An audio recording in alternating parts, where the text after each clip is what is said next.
بسم الله الرحمن الرحيم. السلام عليكم ورحمة الله وبركاته. الحمد لله رب العالمين والعاقبة للمتقين نبينا محمد صلی اللہ علیہ وسلم وسلم تسلیما کثیرا. اما بعد، میاں بیوی کے درمیان جو اختلافات پیدا ہوتے ہیں اور آپس میں مس انڈرسٹینڈنگز بہت زیادہ پیدا ہوتی ہیں، ان کا علاج کیا ہے، ان کو کس طرح سے ریزالو کیا جا سکتا ہے اور ان چیزوں کو کس طرح سے ختم کیا جا سکتا ہے، اس پر آج میں انشاءاللہ بات کروں گا.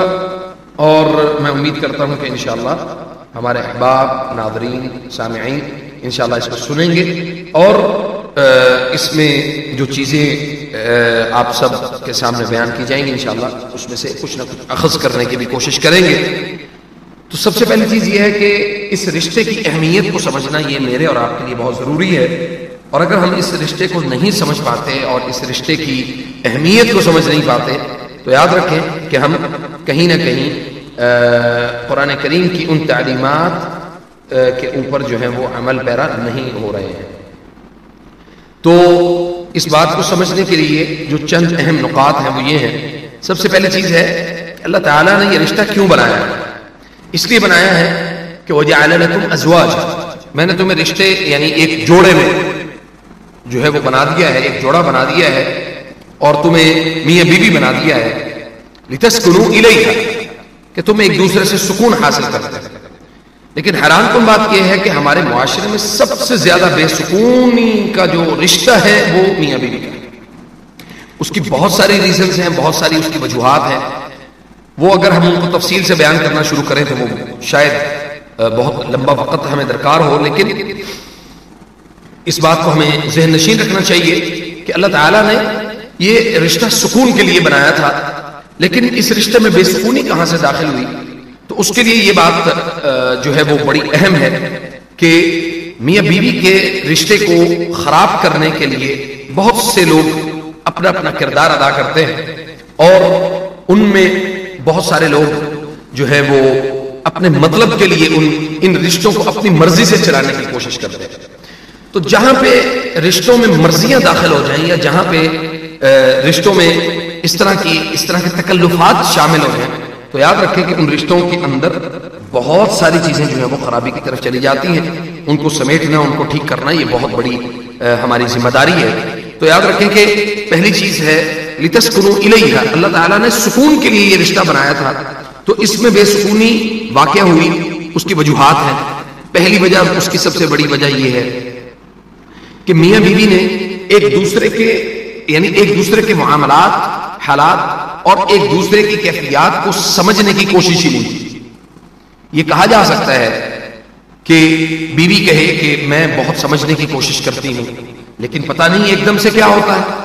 اسی طرح خامن کہے کہ جی میں اپنی بیوی کو سمجھنے کی کوشش کرتا ہوں، پتہ نہیں ایک دم سے کیا ہوتا ہے. تو چیزیں پھر آہستہ آہستہ وہ خرابی کی طرف چلی جاتی ہیں. پہلی بات تو اس بات کو یقینی بنائیں میاں بیوی کہ جب بھی میاں بیوی کے درمیان رشتے میں، تعلقات میں خرابی واقع ہونے لگے تو ان چیزوں کو اسی ڈیٹ میں، اسی دن کے اندر ان کو ریزالو کر لینا چاہیے. اور دوسری بات یہ جو میں اکثر ہسبینڈ وائف کے ریلیشن میں خرابی جب واقع ہوئی تو ہم نے اس کا تجربہ کیا.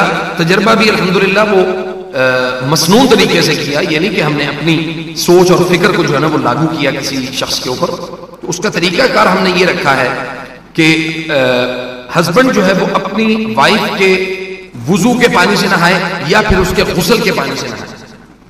اور اسی طرح وائف جو ہے وہ اپنے یعنی وہ ایک دوسرے کا پانی چینج کرے، ایکسچینج کریں. ایکسچینج کرنے سے یہ ہوگا کہ جو درمیان میں سبحان اللہ ہسبینڈ وائف کے درمیان ریلیشن کو خراب کرنے کے لیے لوگ پیدا ہوئے، لوگوں نے یہ معاملات مطلب ان کی بے سکونی سے ان لوگوں کو راحت ملی، وہ راحت کم از کم ان لوگوں کی ختم ہو جائے گی اور میاں بیوی آپس میں ایک دوسرے کے ساتھ سکون سے زندگی گزار سکیں گے انشاءاللہ. اور دوسری اس میں بڑی اہم چیز کہ نبی علیہ الصلوۃ والسلام حضرت عائشہ رضی اللہ تعالیٰ عنہ کو کھانا خود اپنے ہاتھ سے کھلایا کرتے. اور اسی طرح امہات المؤمنین کے ساتھ نبی علیہ الصلوۃ والسلام کی جو محبت ہے اور جو ان کا انداز ہے، جیسا کہ حدیث میں ہے کہ خیارکم خیار لنسائہم، تم میں سے بہترین وہ ہے جو اپنی بیوی کے لیے یا اپنی بیویوں کے لیے بہتر ہے، اپنی عورتوں کے لیے بہتر ہے۔ تو ہم یہاں پہ کیا کر رہے ہیں کہ حرام رشتوں میں ہمیں سکون ملتا ہے اور حلال رشتے بے شرمی اور یعنی کہا جاتا ہے کہ اگر کوئی حلال رشتہ ایک دوسرے کے لیے لوگوں کے سامنے کوئی اس طرح کی حرکت کرے جس سے ان کی محبت میں اضافہ ہو سکتا ہے تو لوگ کہتے ہیں کہ دیکھیں ان کو شرم نہیں آتا، ٹھیک ہے۔ اور اسی طرح جو میاں بیوی کے درمیان ایک محبت کا اور ایک انسیت کا ایک تعلق مضبوط ہونا چاہیے تھا وہ ختم ہو گیا۔ اس کے ختم ہونے کے ساتھ ہی چیزیں آہستہ آہستہ خرابی کی طرف چلی گئیں۔ پھر ایک سٹیج آئی کہ میاں نے اپنی انا کا مسئلہ بنایا، بیوی نے اپنی انا کا مسئلہ بنایا، درمیان میں جو پسنے والی جو چیز تھی وہ اولاد تھی، اولاد پس گئی، اولاد کے حالات، اولاد کے معاملات خراب ہوئے۔ تو میاں بیوی کو چاہیے کہ ایک پرامن معاشرے کی تشکیل اگر وہ چاہتے ہیں تو سب سے پہلے اپنے گھر اور اپنے گھر کی چار دیواری کو مناسب انداز میں، بہترین انداز میں اس کو ٹھیک کریں۔ اور کسی بھی شخص کو، چونکہ نبی صلی اللہ علیہ وسلم نے فرمایا کہ کلکم راع وکلکم مسئول عن رعیتہ، تم میں سے ہر ایک رعایا ہے اور ہر ایک مسئول ہے۔ جو خامد ہے وہ اپنی بیوی کا مسئول ہے۔ ہماری خواتین جو ہیں وہ یعنی ان کی بے جا فرمائشیں اور یہ سب چیزیں، یہ میرا خیال ہے کہ ہمارے یہ جو ایشیا کا اور بر صغیر پاک و ہند کا جو معاشرہ ہے اس میں چیزیں مختلف انداز میں چلتی ہیں اور ہمارے جو خاندانی رویے ہیں یہ مختلف ہیں، لیکن دیکھا دیکھی ہم نے مغرب کو وہ چیزیں اپنانے کی کوشش کی جس کی وجہ سے ہمارے گھروں کا سکون خراب ہوا۔ اللہ نے آپ کو اگر 2 وقت کی روٹی آپ کو دی ہے تو آپ اس میں شکر ادا کرنا سیکھیں۔ اور سب سے زیادہ عورتوں کی تعداد جہنم میں ان کی کثرت تعداد کی وجہ ہی صرف یہ ہوگی کہ وہ شکر نہیں ادا کرتے۔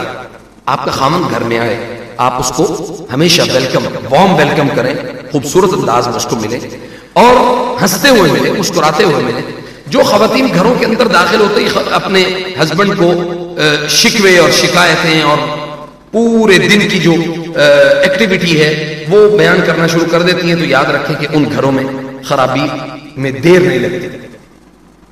خامن جب بھی ملے، خامن کو جب آپ مثال کے طور پہ ایک لانگ ڈسٹینس ہے، ایک لمبا فاصلہ ہے، میاں باہر کے ملک میں ہے، خامن باہر کے ملک میں کام کرتا ہے اور بیوی اپنے گھر میں پاکستان میں یا انڈیا میں یا مطلب اپنے خامن سے دور ہے، تو اس کو کیا کرنا چاہیے؟ اس کو یہ کرنا چاہیے کہ وہ اپنے خامن کو جب بھی ٹیلی فون کرے آپ کا شکریہ، اللہ آپ کو جزائے خیر دے، اللہ آپ پر رحمت کرے، اللہ آپ کو عافیت سے رکھے، اللہ آپ کو صحت دے، سلامتی دے، آپ اس کے لیے دعا تو کریں، کبھی اپنے خامن کو دعا دے کے دیکھیں۔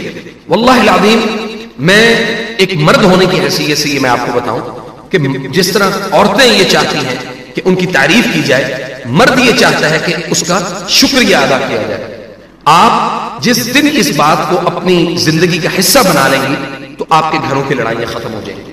شکریہ ادا کرنا سیکھیں، شکریہ ادا کریں، لوگوں کو کہیں، جیسا کہ نبی صلی اللہ علیہ وسلم نے فرمایا کہ من لم یشکر الناس لم یشکر اللہ، جو لوگوں کا شکریہ ادا نہیں کر سکتا وہ اللہ کا بھی شکریہ ادا نہیں کر سکتا۔